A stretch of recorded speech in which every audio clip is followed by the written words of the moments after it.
Ten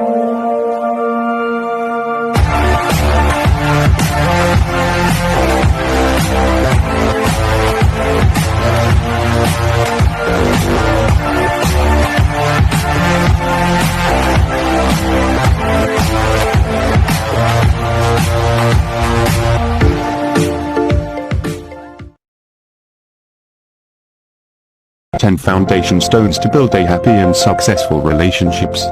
1. Love. Love can be described in many different ways, but we are concerned here with agape, the love that defines the very nature of God. Agape is self-denying and self-giving, sacrificial love of the type that Paul, one of the writers of the New Testament, spoke of when he wrote, "Love is patient, love is kind. It does not envy, it does not boast, it is not proud. It is not rude, it is not self-seeking, it is not easily angered, it keeps no record of wrongs. Love does not delight in evil, but rejoices with the truth. It always protects, always trusts, always hopes, always perseveres. Love never fails." 1 Corinthians 13:4-8. Love in marriage is more than just a feeling or an emotion. It is a choice. Love is a decision you make anew every day with regard to your spouse. Whenever you rise up in the morning, or lie down at night, or go through the affairs of the day, you're choosing continually to love that man or that woman you married.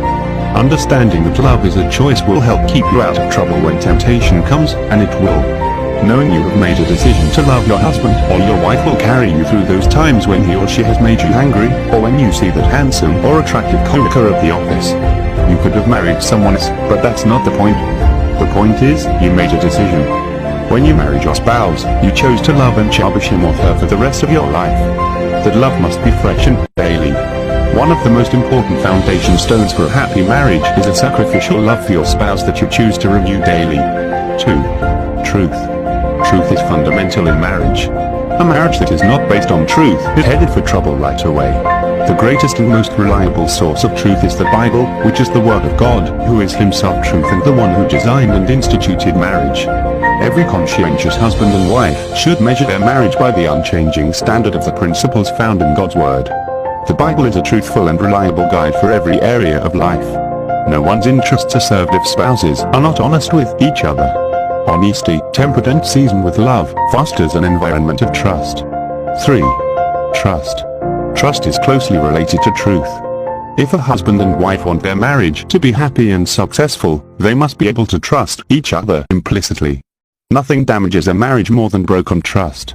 It's hard to grow and prosper in an atmosphere of bitterness, resentment, and suspicion. That is why both partners should take great care to ensure that they do not say or do anything to give each other any reason to doubt or distrust them. Trust enables a husband and wife to enjoy a relationship characterized by openness and transparency, with no secrets or locked rooms that are kept off limits to each other. Trust is also an essential element of commitment. 4. Commitment. Commitment is a frightening word to many people in our society today. They are afraid of being locked in or tied down to any kind of a long-term arrangement. There's one reason why many marriages do not last. A man and a woman approach the marriage altar and exchange their vows, but are just going through the motions, giving only lip service to commitment. Their idea of marriage is to hang together until the going gets rough, and then they can split. If their marriage works, okay, and if it doesn't, oh well. Few people who marry plan for their marriages to fail, but neither do they specifically plan for success. Those who do not plan for success are virtually guaranteed to fail. Commitment is the lifeblood of marriage. Part of our problem is that we do not understand the nature of a covenant. Marriage is a blood covenant of sorts and, like the blood covenants of old, it lasts a lifetime. A blood covenant was neither entered into nor broken lightly. Violation of a blood covenant brought serious consequences. Marriage involves just as serious a commitment. It is first of all a commitment to the institution of marriage and, second, an exclusive commitment to the person we have chosen to love and cherish for life. 5. Respect. Any healthy relationship, marriage included, must be built on mutual respect. To respect someone means to esteem the person, to consider him or her worthy of high regard. Wives should respect their husbands and husbands should respect their wives. One reason why so many marriages are in trouble is because the husband has never learned to regard his wife with proper respect. Many men grow up to regard women as little more than sex objects to be possessed and used at will. Never learning any different, they carry this same ignorant viewpoint into marriage. God created man male and female in his own image. He created them equal in every significant way. Husbands and wives who see each other as made in God's image will never have any problems with respect. Whoever desires respect must show respect to others and live in a manner worthy of respect. Anyone who would be respected must be respectable. 6. Submission. Healthy marriages are built not only on mutual respect, but also on mutual submission. We hear so often that wives are supposed to submit to their husbands that we forget that submission goes both ways.